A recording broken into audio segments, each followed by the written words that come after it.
Mort de Daniel Lévy, sa femme Sandrine annonce les obsèques de son mari, son roi.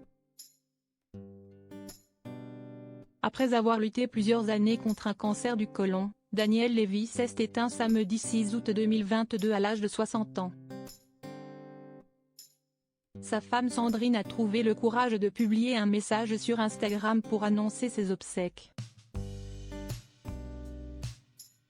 La triste nouvelle est tombée dans la soirée du samedi 6 août 2022. Daniel Lévy est décédé à l'âge de 60 ans, après s'être battu plusieurs années contre un cancer du côlon.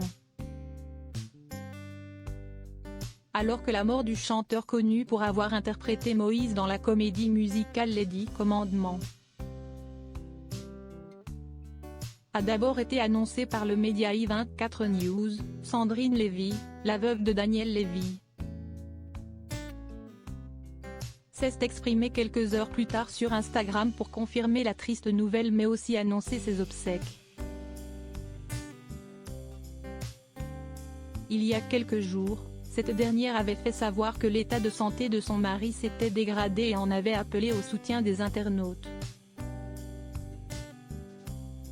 Mon mari, mon roi Daniel Ben Sarah Lévy a rejoint le Gan Eden. La veillée a lieu à la synagogue de la Rose ce soir et l'enterrement aura lieu à Marseille, au cimetière juif Saint-Pierre, 166.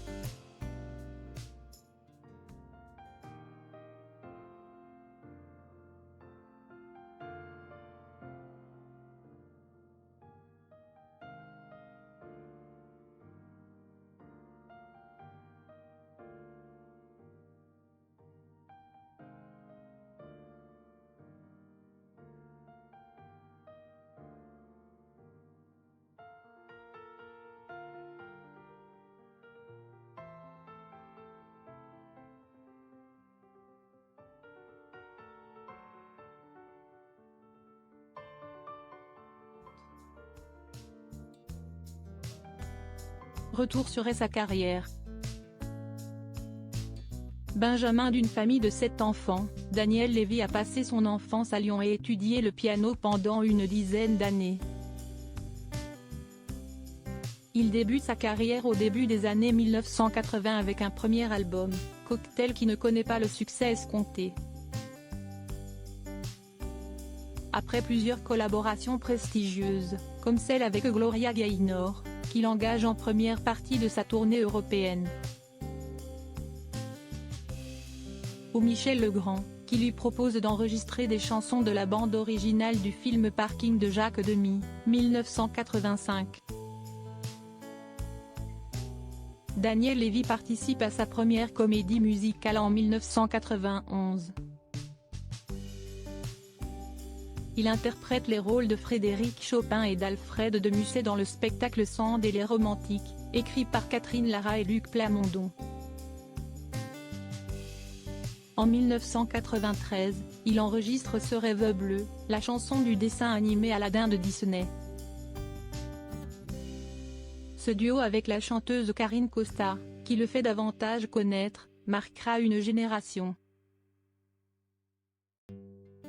En 2000, Daniel Lévy connaît la consécration avec le rôle de Moïse dans la comédie musicale d'Elie Chouraki et de Pascal Obispo Les 10 Commandements. Et sa chanson phare L'envie d'Heimer. La comédie musicale est un triomphe au Palais des Sports durant plusieurs semaines et en tournée. L'album se vend à 1,3 million d'exemplaires, selon Universal Music France. Un homme, une voix, un frère, notre frère est parti. Celui des enfants des 10 commandements, a réagi Pascal Obispo sur les réseaux sociaux.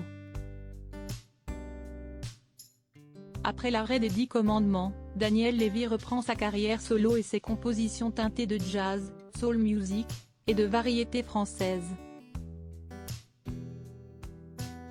Au total, il a sorti 6 albums solo. Daniel Lévy c'était une voix, singulière, puissante. Des combats aussi, climat, soignant, lutte contre le racisme, soutien au Liban. il n'hésitait jamais à s'engager pour que le monde devienne un peu meilleur. Toutes mes condoléances à sa famille et à ses proches, a réagi la ministre de la Culture Rima Abdul Malak sur Twitter.